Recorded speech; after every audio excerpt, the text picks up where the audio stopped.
Dr. B.F. Skinner, professor of psychology at Harvard University, has authored such important scientific books as The Behavior of Organisms, Science and Human Behavior, Verbal Behavior, Cumulative Record, The Technology of Teaching, and Contingencies of Reinforcement. In addition, he has written 2 books of general interest, which have been both widely received and highly controversial: the novel Walden II and Beyond Freedom and Dignity.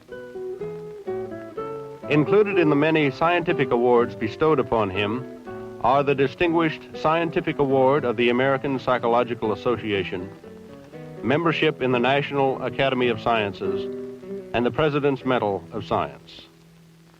In this film, Dr. Skinner addresses himself to some of the most important questions facing the counseling profession. A decade ago, Dr. Skinner indicated that he did not believe the fields of counseling and psychotherapy were ready to use his techniques. We join Dr. Skinner and Dr. John M. Whiteley of Washington University as they are discussing how Dr. Skinner would assess developments in the past decade.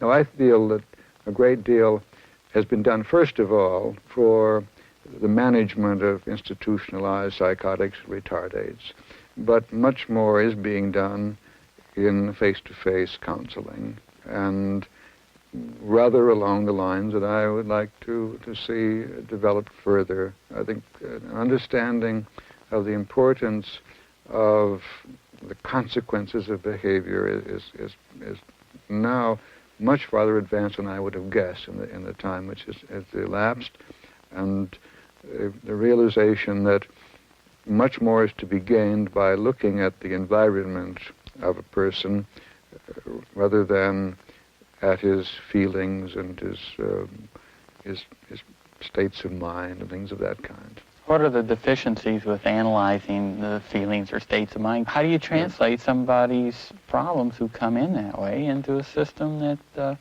you can use to help them with what they see as feeling problems? Well, the complaint is very real, of course. People suffer from pain, they suffer from anxiety, they suffer from fears. These are feelings. That's the thing that is most important to the individual. Actually, unless these interfere with his behavior, we'll usually allow him to go on suffering. But if he can't keep a job because of this, or he can't exist as a father or a husband or something of that kind because of these feelings, then people urge him to get help. And he comes to the counselor with a very real problem, and it has the form of a feeling. But what the counselor is to do is not to change the feeling as such, but to change what is felt, and that is the condition of the individual, his behavior in the world in which he must exist. It's a good deal like the problem of a person with a toothache.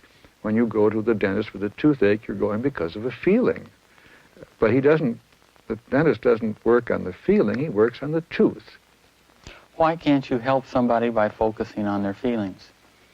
Well, you can learn a great deal about asking a person about his feelings, but it can lead you to overlook other things about him. He is much more aware of his feelings than he is of what happened to him 5 days ago or something, which is explaining this feeling, you see. He's forgotten that happened. He can tell you about the feeling. You've got to guess about his history, but if you can get him to talk about what has happened, you get away from the feelings to the things which have produced the condition which is felt.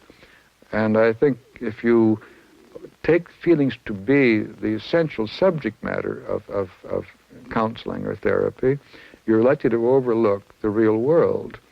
And you try to interpret feelings and try to argue that one feeling leads to another, that feelings of frustration lead to feelings of aggression. Before you know it, you're working in a psychic world of some kind in which there's no contact with reality whatsoever. And that, I think, is misleading. It diverts attention away from the kinds of things which would be much more usefully identified and changed. Well, what do you do to change behavior if feelings aren't the key to changing behavior? What does change behavior?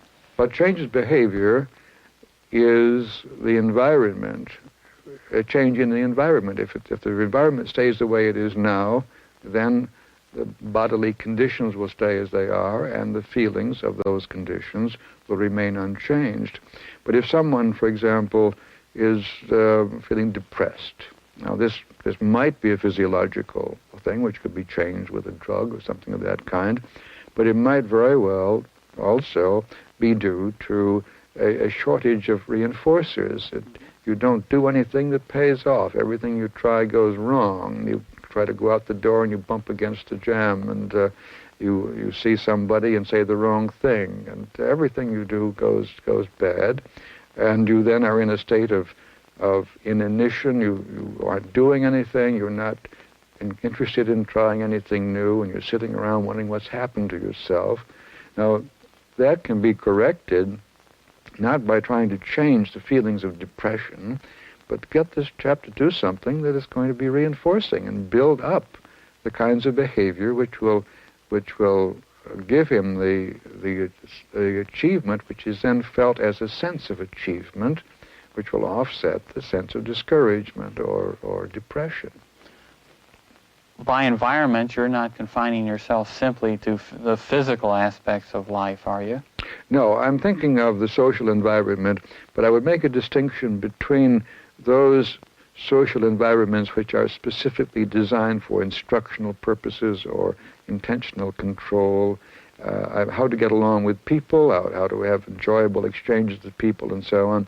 This is just as important as how to tie your shoelaces, and that may need to be taught, and you may need to correct mistakes which are being made in dealing with that environment. I would take the social environment as part of the natural, the real world, outside the therapeutic situation, the counseling situation, or outside the educational situation.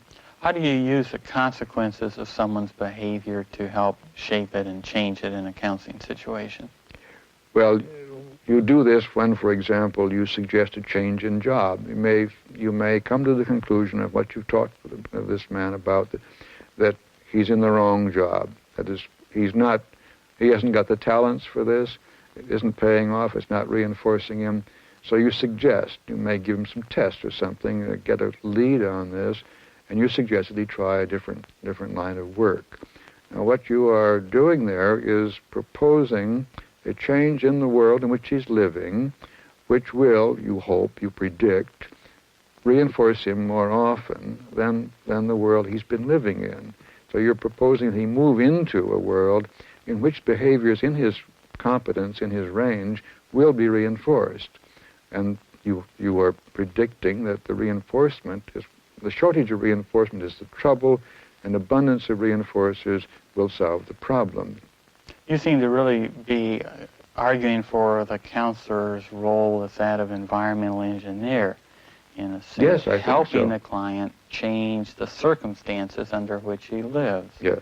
And by changing the circumstances under which he lives, the social and physical circumstances, you help him change his behavior. Right. Well, almost every situation lends itself to this kind of thing. Suppose, for example, that a person comes to you, someone that he loves has died, and he's suffering from sorrow, grief. He goes home at night, and there is where his wife was or his child was. The child's toys are still around, and so on. And you say, well, look, get rid of that situation. That situation is what is evoking all of these responses, which are no longer feasible. There's no one there to talk to. There's no one there to call by name. There's no one there to embrace, and so on. So move to a different house or move to a different city. Get away from the setting which is causing trouble. That is environmental engineering. It's simply getting rid of what appears to be a troublesome environment and arranging instead one which does not have those undesirable effects.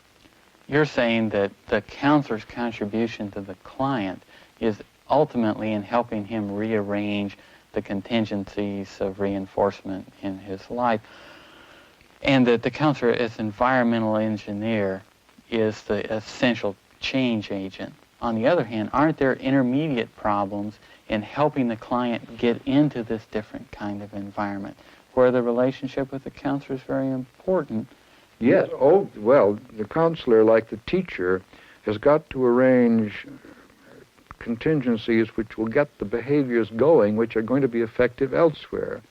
Merely to get a client to behave with a good personal relation, in a good personal relation with you as the counselor, that's not going to get him very far, because you are a prosthetic environment. This is an expression that a student of mine, Ogden Lindsley, uses.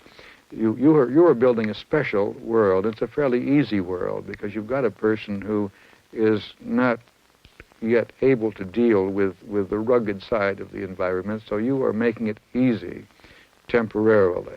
You don't want to prepare him simply for an easy world, but temporarily at least. He is to say things that would shock other people. He's not to shock you. If he gets angry, you don't get angry back, and so on.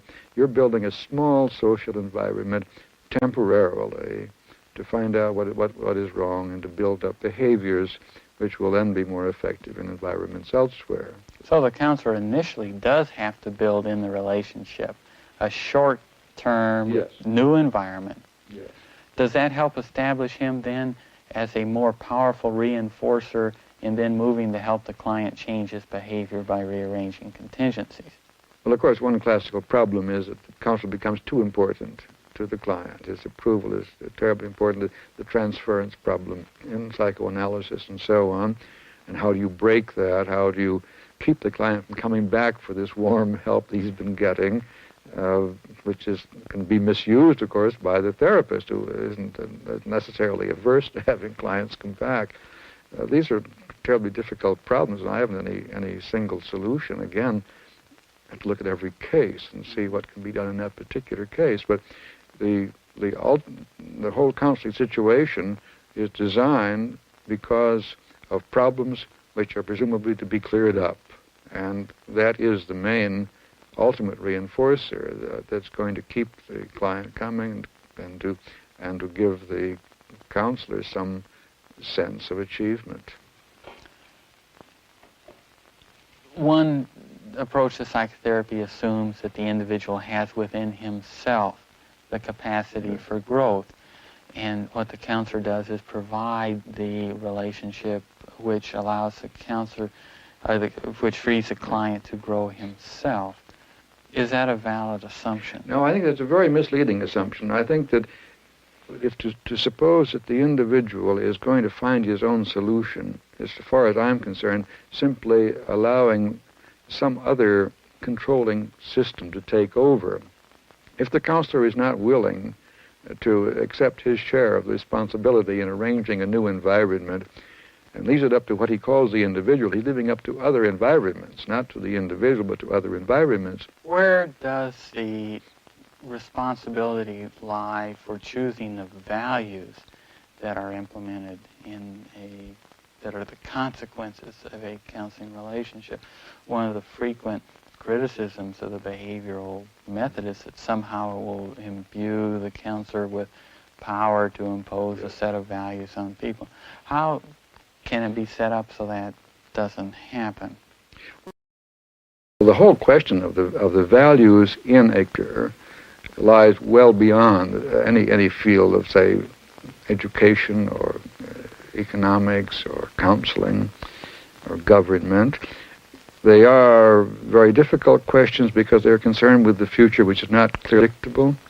And I don't believe a counselor has any private way of arriving at a good set of values.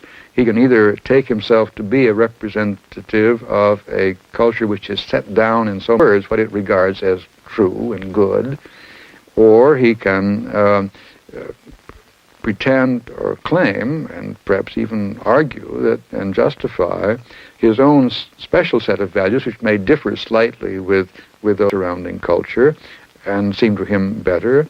He can turn to the client himself and say, what do you want to do? And are you sure you want to do that? All right, let's see then if we can't reach that final stage in this particular episode. So the counselors can say to the client, in essence, my technology to help you change your behavior is a neutral one. you specify the kinds of change as client that you want to make. My specialty is in helping you do that because I understand how the environment needs to be changed to accomplish certain sorts of new behaviors. What about, however, in a school situation where the counselor receives a client sent to him by the teacher, say, to change his behavior in the classroom, which the teacher regards as destructive, or a young person on drugs is referred by the school to change his behavior? What are the value questions then? What's the counselor's position vis-a-vis that? Well, they obviously solve then by asking the client what he wants to be, or how he wants to be, or what his problem is. It throws us right back on the culture as a whole, where I think the question always comes back in case. This is where the design of culture is, where the role of someone who is looking to the future of the culture and to the behaviors that are going to be important for that culture comes in. I don't have any sympathy with it at all. That if you believe that children who are running around in a disrupted classroom are somehow or other developing special kinds of freedom which are going to make them more effective and creative when they get older, then I think it's up to you to prove that. If, on the other hand, you believe that children who sit quietly when they're told to and get their work done are likely to develop useful skills, useful to themselves, to others, and to the culture, you prove that also. And my impression is that it has not yet been established that the kinds of freedom which are seen in the free school are developing creativity or originality in children. And I think you can demonstrate quite easily that they are using up time and energy that could go into the development of other skills and forms of knowledge. If the teacher accepts as referrals those children who are seen as disruptive or discordant, isn't he really using his techniques to mold the child to the dominant values of the school? Certainly is, and the people who subscribe to those values are hiring him to do that. It's very much like, let us say, a doctor who is concerned only with certain special forms of illness. A person comes to him and he cures him so far as his specialty is concerned, but makes no particular effort to talk about the general health of this patient. Is one answer to this dilemma found in the counselor as an environmental engineer using his knowledge about positive and negative reinforcement to change the environment of the school, to help shape it from an adversive situation, which is what the counselor got boxed into in the previous situation, to one where, say, freedom for the client is to be found in choosing amongst positive alternatives? Well, let's start the other way, and if you don't mind, let's just take the survival of a way of life as a particular kind of value. It's the value according to which that way of life is going to be judged, whether we like it or not. How can you plan with respect to that? In the first place, you predict what this culture is going to have to survive, what kinds of catastrophes it's going to meet of physical nature, what kinds of social problems are going to arise, and so on. And that's very difficult. It would be wonderful if we had a better value, but we haven't. So we make some kind of prediction that we're going to need to produce the goods we consume, we're going to need to stop polluting the environment excessively, we're going to need to stop breeding indiscriminately, we're going to want the individual to develop all his capacities to the fullest so that he will be available to the culture to deal with problems as they arise and so on. So we've stepped down one level now to the kinds of behavior that we want to set up. We want people productive, but we don't want them to be productive in a slave system that makes them emotional cripples and so on. We want people to enjoy themselves, but not simply by smoking marijuana all their lives and that kind of We're taking into account the contribution that they can make to the future. Now, the next question is, under what conditions will people be like that? Under what conditions will they work productively, enjoy what they're doing without crippling byproducts and so on? Under what conditions will they develop themselves, their talents, their skills, their artistic, musical abilities, and that kind of thing? So that's where the behavioral engineer comes in. And if you then deal with a particular individual, you have to ask, how much do I know about this man? How is he, or child, how is he satisfying these regular standards that we have set up? Is he going to be a productive person? Is he going to be able to get a job and hold it without suffering, without being aversively controlled, without tiring himself out so that he doesn't enjoy the rest of his life, and so on? I think by working back from the survival way of life, you can arrive at standards which are value judgments, and they may very well conflict with those which now prevail in the culture. I think the objection young people have to what they refer to as the Protestant work ethic is that under incentive conditions in America today, people work too hard. They spend too much of their time. They get too tied up. They work too long, and they're not able to live interesting and productive lives outside their jobs. And if that's the case, it is a perfectly legitimate complaint. This doesn't mean we should all just quit our jobs and walk off and do nothing. But then that's no solution to the excessive effect of contingencies, of economic contingencies. Aren't you saying that the counselor can really help the client to be more free by learning to arrange things so that he can respond to positive reinforcers rather than reacting, as he so often does, say, within an educational setting, to aversive or punitive kinds of controls? Well, I would agree, except when you say be more free, what I think you mean is he would feel freer. Because when you are under aversive control, when you are doing what you have to do, you do not feel free. When you're doing what you want to do, you feel free. But you want to do those things you are positively reinforced for doing. So that in which positive reinforcement replaced aversive control, we would all feel free. We would be doing the things we do with a great sense of freedom. And I want that. I've spent my whole professional life exploring ways of getting away from aversive control and making the very best use of positive reinforcers.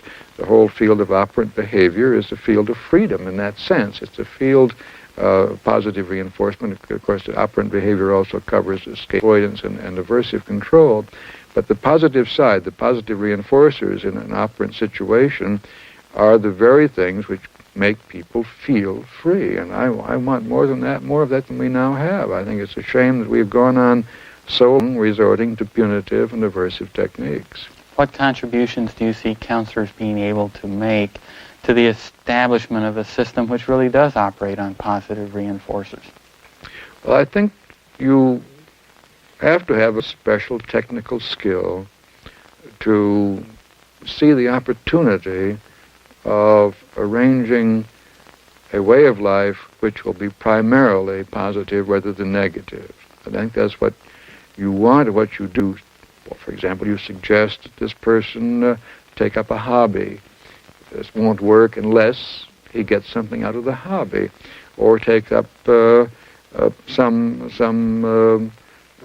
form of art, or some type of game. If you think he can play a particular game well, tell him to specialize in that. You are asking him to do the kinds of things which you predict he will be reinforced for doing in positive ways, and this will be what we would call motivating. It will lead him to develop more of himself than he's ever developed before, and it will certainly generate a sense of freedom. In commenting on our system, relying as it does on adverse control, you've commented that our task is not to provide for moral struggle. What did you mean? Well, when a person has been punished for wrongdoing, we leave it to him to find out the right thing to do. So we seem to be giving him the chance to originate his own conduct. And he may do that by struggling and of experimenting with ways of life that will not be punished, with punishing himself to emphasize to himself for purposes of self-management what has happened to him in the past, and so on. What you go through in trying to find the right thing to do because you've been punished for the wrong thing is what we call moral struggle. Now, if instead of punishing wrong behavior, I make sure that right behavior is highly reinforcing and reinforced, then the right behavior will prevail, the wrong behavior will disappear, but not because of moral struggle. But that is rejected by a great many people in the literature of freedom because it looks like automatic goodness, that you mustn't be good simply because you just naturally tend to be good. You should be good because you've struggled to avoid being bad and have arrived at ways of being good. Now, that seems to me to be an unnecessary kind of thing. I'd like to a world in which people just, because of the prevailing social contingencies, do the right thing. Is responsibility lacking in your system? Personal responsibility? Well, I think from a scientific point of view, no one is responsible.